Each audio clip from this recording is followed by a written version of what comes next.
Aunt Marguerite is a widow, and one of the things that I do with her characters, I have her hear my Uncle Charles from the grave or from beyond. He speaks to her. And she knows it's him because what he says is usually something she would never think of, and it's almost always inappropriate. She went to the gas station right after she got her driver's license renewed when she was 85 years old, and getting a driver's license renewed when you're 85 years old is a very big deal. And she went to the pump. She wanted to pay with her ATM card. She had never done that. And I took my card, and you go, if y'all seen these, the pump, you can pay right there. Have you seen that? And it went, remove quickly, try again. Remove quickly, try again. You are old, go inside. And she went inside and she paid with cash money. When she came back out, she looked and she saw stacks of firewood in shrink wrap for $5, $4.99. And she said, that's the dumbest thing I've ever seen in my life. And she was actually talking to herself out loud. And she realized that every day she sees the dumbest thing she's ever seen in her life.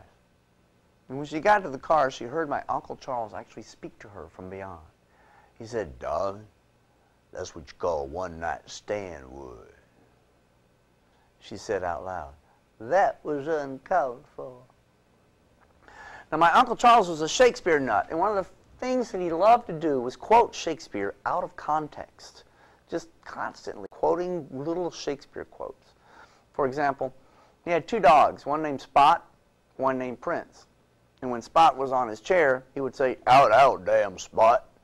Marguerite would say, don't you cuss in front of our daughter. He'd say, honey, that's Shakespeare, that's classical. The other dog, Prince, when he finally had to have Prince put down, put to sleep, he looked down and said, good night, sweet Prince, and may a host of angels carry thee to thy rest. He was on the city council, and you know, if you ever go to one of these meetings, everybody likes to talk and say how much they know. And Uncle Charles would occasionally ask to be recognized, and he would say, a foolish man thinks himself wise, but a wise man knows himself to be a fool. He had cancer. His daughter Francine had become a medical researcher, and Francine suffers from HDD, humor deficit disorder. She came back home. She was always embarrassed by Uncle Charles's Shakespeare, and even adults can sometimes be embarrassed teenagers. The nurse started an IV of morphine, and when the needle went in his arm, Uncle Charles said, if you pierce us, do we not bleed? She said to Aunt Marguerite, why does he have to do that, even now?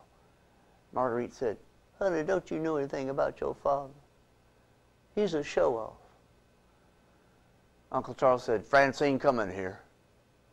She went into his hospital room, patted the bed for her to sit down. He took her hand and he said, honey, all the world's a stage, and all the men and women merely players. They have their exits and entrances, and each one in his own time plays many parts, his acts being 7 ages. First, the infant, mewling and puking in his nurse's arms. And then the schoolboy, with his fresh morning face and satchel, creeping like snail unwillingly to school. And then the lover, sighing like furnace with a woeful ballad to his mistress's eyebrow. Then the soldier, sudden in quarrel, jealous in honor, seeking the bubble reputation even in the cannon's mouth. Then the justice with fine round belly from good Cape Horn, full of wise saws and modern instances. And so he plays his part. The 6th age shifts to the lean and slippered pantaloon, spectacles on nose and pouch on side, his youthful hose well saved, a world too wide for its shrunk shank, and his big manly voice full of childish trebles, pipes and whistles in its sound. Last stage of all, second childishness and mere oblivion. Sans taste, sans eyes, sans everything.